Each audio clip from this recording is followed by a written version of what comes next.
Hi, this is Maddie Harper bringing you the January 2021 Multifamily Market Insight Report. Nationally, rents declined by 20 basis points on a year-over-year basis in January. However, national rents do not seem to give the full picture as to what is happening across the country, as they have been relatively flat since the beginning of the pandemic, while many tertiary markets continue to thrive with double-digit rent growth and urban markets continue to struggle. The number of jobless claims filed for the week ending January 23rd declined by 67,000 to 847,000. There is still a long road to recovery ahead, but the decline is a step in the right direction. National occupancy remains stable in December at 94.7%, which is unchanged from November.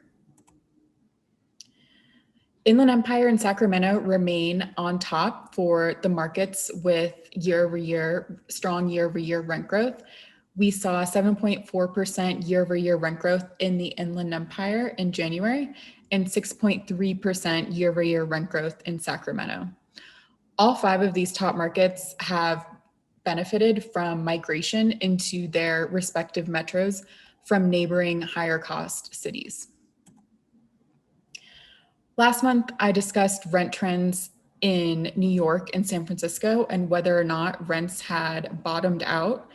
That doesn't seem to be the case just yet in those two markets, as rents declined again month over month in January.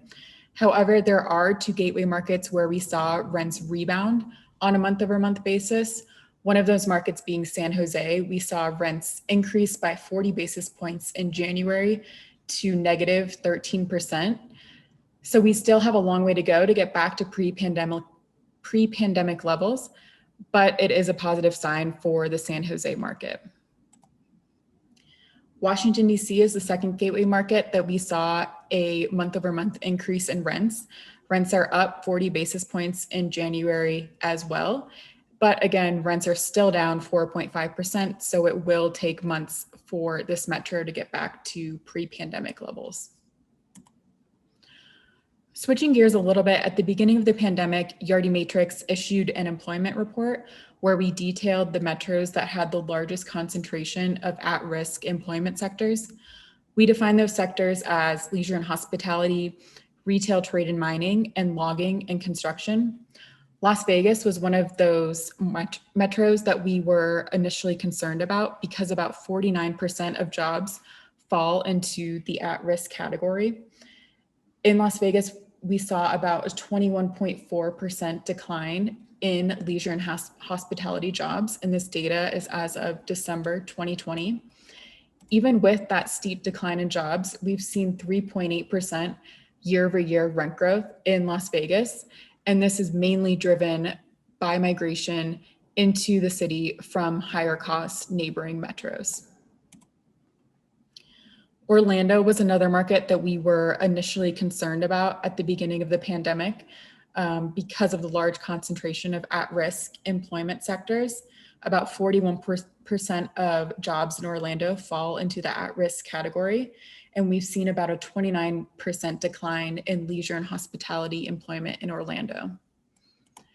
This led us to initially project a steep decline in rents in Orlando, which doesn't seem to have played out, as on a year-over-year basis, we've seen a 2.6% decline, which is obviously still negative, but nowhere near what we projected at the beginning of the pandemic.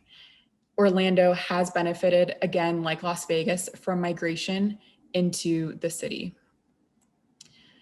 Just doing a quick deep dive into these two markets is just to say that we haven't seen job loss or growth directly correlate to declines or gains in rent and occupancy across metros. We have seen stronger connections between declines in rent and occupancy among metros when looking at migration trends or the cost of rent.